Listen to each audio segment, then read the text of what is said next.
Okay, awesome. Um, Hi, Keelan, welcome. So, yeah, to kick off with, do you just want to share with us a little bit about your story and how Regan van Roy got going? Sure, Paul. So I'm Irish, married to a South African, and I've spent kind of half my life in Africa, in different countries, and half in the UK and Ireland. So as a child, I grew up in Kenya. I did some volunteer work in Zambia. Then I qualified as an accountant in London, worked in Arthur Andersen, always in corporate tax planning. Then I met my husband, who is the South African. I moved to South Africa and was in Joburg for 12 years working at Sasol. And again, always in international tax, basically helping multinational businesses structure themselves. Then in 2000, so I've been with Regan van Roy since 2016. I founded it. And our vision was to set up a boutique tax and structuring advisory firm that would help South African businesses wanting to internationalize, and that would have at least the same technical expertise as the big four or the big law firms, but much more focused on the business, working closer with clients, and with a focus on entrepreneurs and growing businesses. So we've been doing that since 2016. I moved to Mauritius in the beginning of 2019, which makes it the fourth African country I've lived in. And the reason for our move here is that Mauritius is very key for any business wanting to structure in Africa. And we also have an office in Ireland. So Ireland is, we often say that Ireland is to Europe what Mauritius is to South Africa, what Mauritius is to Africa. So for a typical South African client wanting to go into Africa, often Mauritius is worth considering. Not always the right answer, but it's often one of the best options. And for a South African wanting to go into Europe, Ireland is often worth considering. So that's why we have the offices in those three areas. We've now grown to about 18 people with offices in Joburg, Cape Town, Mauritius, and Dublin. Oh, great, awesome. So to kick off, just with regards to the questions, one of the common challenges most founders have as South African business owners is, should they be looking at setting up a Mauritian company or Irish entity? And if so, when should they start looking to do that? Yeah, and Paul, we work with a lot of startups, and our general advice is that although in theory, it's always better to structure a little bit too soon so that have your storyline straight for your high tax country and have your IP move to your low tax country. In practice, it's always better to structure a little bit too late, because the costs of setting up a structure and the complexity it brings are often underestimated by startups. And it's something that you shouldn't enter into unless you're sure, essentially, that your business is going to work and that it's going to have significant international reach, and that the international elements are going to basically outweigh the South African elements. So it's always a hard question, when should I consider offshoring? I think the first question is, the first part, to deal with your question of should we look at Ireland or Mauritius, that's always question number two. The first question is, should I internationalize my business? And it depends on a variety of factors, but the key one for us is how much of your client base are outside of South Africa. And a lot of startups have a very non-South African client base focus, which means that they have great scope to structure to ensure that you pay less South African tax on the offshore revenue. Once once we've answered that question, so basically, should I set up offshore? If you've got a lot of non-South African clients, essentially, probably yes. And then the second question is, where is appropriate? And again, that depends on a number of factors, including, and often most importantly, where your clients are, also where your senior resources can be found, and what makes sense in terms of South Africa as home country, if that's indeed what it will remain. Okay, brilliant. So what amount of money am I looking at minimum to get going and run an international business in Mauritius or Dublin? Just so budget-wise, you've got to know what you're looking at. So the answer to basically all international tax questions is it depends. So again here, it depends. If you're setting up in a, let's say, tax haven type country, so I mean like Mauritius or BVI or the Seychelles or Singapore or Hong Kong, a country that essentially its main industry is to try and get you to set up here, it's typically expensive to set up a business because that's how the industry makes money. So as you would know, in South Africa, you can set up a business on your own on SIPC for kind of 300 or 400 rand. In Mauritius, it's typically about $10,000. In Ireland, the UK, it's also very cheap. You know, a couple of £100, you can typically do it online. But the actual cost of setting up the entity is not the big issue. It's kind of like, I often compare the setting up of a business to getting married in Vegas. It's very easy to do, but and relatively cheap. Even in Mauritius, $10,000 isn't a lot, but it's the ongoing maintenance costs and the ongoing risks that you have to mitigate against. For instance, you'll have to appoint local directors and pay them. It's those ongoing costs that roll up. So I would say at the very minimum, you're looking at, for Mauritius, you're looking at about $12,000 a year, which would typically include a trust to hold your company, which typically founders would want to do. And if in Ireland, although the company setup is lower, your other costs like your audit, your company secretarial, your local directors would be similar. So I'd say like $10,000 is a fairly standard annual running cost for an entity. And that's just for the company secretarial setup and running of the entity. That's in addition to the advice you get from somebody like us to set up beforehand, which again, it varies completely on the advice. But if you're looking for a kind of start to finish plan on how to structure your entire business, including how you as founder own your shares, protect your assets, and optimize the tax for both the group and yourself, and protecting your IP and ensuring the transfer pricing is correctly set up, typically about $10,000 again for good advice to get there. So definitely not a small cost. And I think the other thing that we often caution founders about is the other costs. So the amount of management time it takes to, for instance, run a business in Mauritius or in Ireland. You're going to have a team member over there.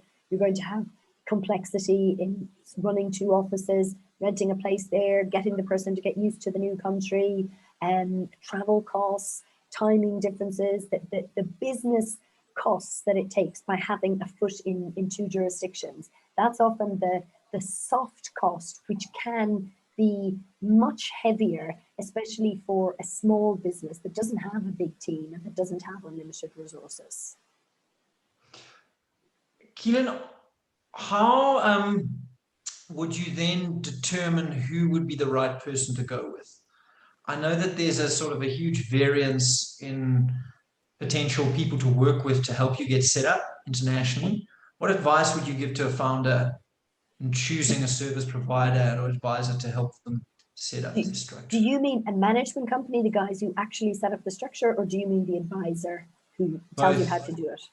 Okay, so my first advice would be, do not start with the management company. So the management company's job is to sell you as many entities as they can in their jurisdiction. So they will, in my view, not give you the best advice on what's right for you. All they want to do, if you're talking to a management company in Mauritius, they'll want to set you up a company in Mauritius. They'll want it to be generally, you know, the most expensive company to set up and to run. And likewise, if you're talking to a management company in Malta, they'll tell you Malta is the best answer. So in my view, I would not start with a management company. In my view, and obviously I am biased, but I would start with a tax advisor. So again, actually setting up the companies, the legal entities, is getting married. It's something that takes 10 minutes and a little bit of paperwork, but that's not where the complexity is. Whether this thing will work or not depends on if you've chosen the right person to marry and you've chosen to do it in the right way.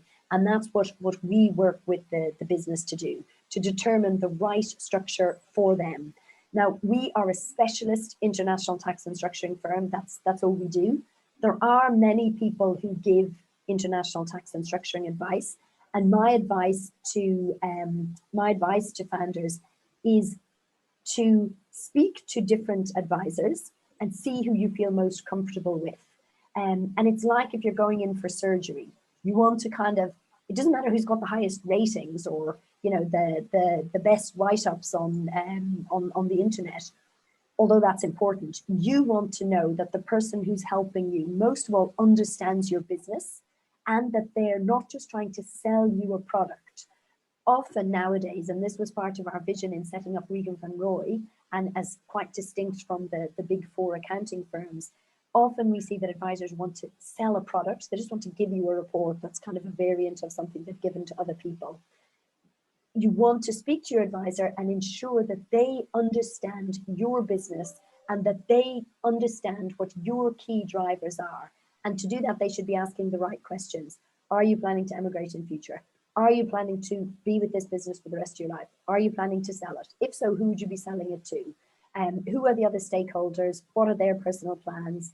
Are you planning to give shares to employees in future? Check if they're asking the right questions to understand the DNA, not just of your business, but of the shareholders and their vision for the future of the business. Because with structure, it's, as I say, not that expensive to set up, but I mean, you know, relatively expensive, but it's very expensive if you have to chop and change. So with structure, you want to do it once and do it right. And therefore you want to make sure that you choose the advisor who understands you and who you feel has a clear idea of what your ultimate goals are, and obviously is an expert in their field. Cool. So with regards to, one of the reasons is obviously if your company is going international, you want to look at setting up an international structure. Another reason is potentially if you're looking to exit the business to an international acquirer. Do you want to talk us through a little bit around that decision? When would it make sense to actually set up an international structure? What is the IP implications if you're looking to exit internationally? Yeah, so a lot of South African founders have a growing business in South Africa that they hold via a South African entity, potentially also via a South African trust. And even if they're conducting international business, it might be in an international subsidiary beneath that South African business. So what that means is that their entire worldwide income is subject to tax in South Africa, must be converted into rand, is subject to exchange control restrictions. And it means that if you sell the business, the whole thing is subject to tax in South Africa. It also means that if you have IP in that business, that essentially you are prohibited from moving the IP out of South Africa. IP in South Africa has got very tight tax restrictions, but also tight exchange control restrictions. So if you're a South African-based business, it is critical that you become an international business with a South African element as soon as you can, if you want to mitigate the South African tax cost, exchange control complexity, and restrictions about transferring IP. And then the whole timing comes into it. And you know, we always say practically go a little bit too late because of what I spoke about, the complexity in setting it up, the risks in doing it wrong, and then kind of making a very difficult situation for yourself. But essentially, if you have a lot of international clients, then often you're likely to be purchased or part purchased, or for your IP to be purchased internationally. I mean, that's just typically the way it works. And if you can structure your shares so that there is an offshore element, then you can have your entire capital gain tax-free, which is quite a, you know, which is a game changer for many founders who want to sell their business. Cool. You spoke a little bit about the IP laws, and I think that there's been some recent changes around the loop structure. Do you want to maybe just give us a quick intro to what the South African IP laws do to make it difficult to transfer IP overseas, and then how would you structure for IP? Yeah, so exchange control is this archaic system we have in South Africa, which means we cannot freely move capital outside of the country. it has been reducing over the last couple of years. And a big change happened in March this year, where what they call the loop prohibition fell away. Now, the loop prohibition said that, in simple terms, a South African person cannot hold shares in a South African company via an offshore entity. That's essentially what it said. Now that prohibition has gone away. So what it means is that it is not only possible to structure the offshore elements of your business to tax optimize them, it is also, in theory, possible to structure the South African elements of your business to mitigate the tax on them. I mean, for instance, what you can do, again, in theory, because it's in practice, it's much more complicated, but in practice, one of the biggest costs facing a founder in South Africa is when business ultimately becomes profitable, he suffers 20% dividend withholding tax. In theory, if you were told via, let's say, a Mauritian intermediary company, the dividend withholding tax drops to 5%. So the loop structure prohibition gives us a lot of scope for additional planning. Now, I would say for most of your clients, that's probably not that relevant, because most startups, certainly that we see, and certainly among the Civitas membership, they are very focused on international clients. So they don't really need to protect the South African growth so much, because what they can do is build a group narrative that basically ensures the international group grows and the South African group is, let's say, where the admin function sits, or all the back office functionality, which typically isn't that big in value. So that's quite a complicated discussion. But just to say again, the loop prohibition ended in March. That means it is now possible to hold your South African shares via an offshore company, and that can lead to tax benefits. In terms of your question on IP, the exchange control essentially prohibits the sale of IP that has been developed in South Africa to a connected person overseas. So if you're a South African business and you grow this amazing IP, and then you set up an offshore structure, or you have a trust of which you're a beneficiary in Mauritius or Malta or Ireland, you cannot sell the IP from South Africa to that trust or company, provided they're connected. And essentially they will be connected if it's anything to do with the founder or the business. It's the connected party rule is, definition is very, very broad. So that is quite a big deal. So what it means is, often what we want to do is to ensure that the valuable IP actually grows in another jurisdiction. Now, it is possible to sell IP to a third party offshore, provided it's done at market value and you need to get exchange control approval. But so I think the bottom line here is, if you're a founder and you have a business that has significant IP, you need to plan around it. Because if you don't, that IP is going to be in South Africa for the rest of your life, and it's going to be subject to 28% tax and probably 20% dividend withholding tax as well. And the earlier the better in terms of structuring your IP, so that we can ensure that the value grows offshore in a way that is tax optimized and outside of the South African exchange control regime. Awesome, Caoilfhionn. So I think that covers the topics we sort of planned for today. Anything else you'd want to add before we wrap up? I would say think carefully about who you listen to about structure. We have had lots of clients who kind of try to copy a structure their uncle told them about that worked in Bermuda, or that their friend did, last year in Mauritius. Structuring is not an area you can dabble in. It's a very technical area, very complex, and it's a place where SARS is now focusing basically all of its effort. SARS, they've set up this high net worth tax unit, and they're really focusing on exchange of information with other countries, including Mauritius, Malta, any of these kind of tax haven type places. So you have to be careful. Now, that doesn't mean that there is no scope for tax planning. I mean, tax planning is always going to be possible. It's always the privilege of a taxpayer to decide how to mitigate his tax affairs. But don't do a sort of Mickey Mouse version of it, because if you do if you set up your structure wrong, you will spend more money and, more importantly, management time and stress in trying to solve it than you would ever imagine. Awesome. Thanks, Keelan. Really appreciate your time. I think there's some really valuable insights. And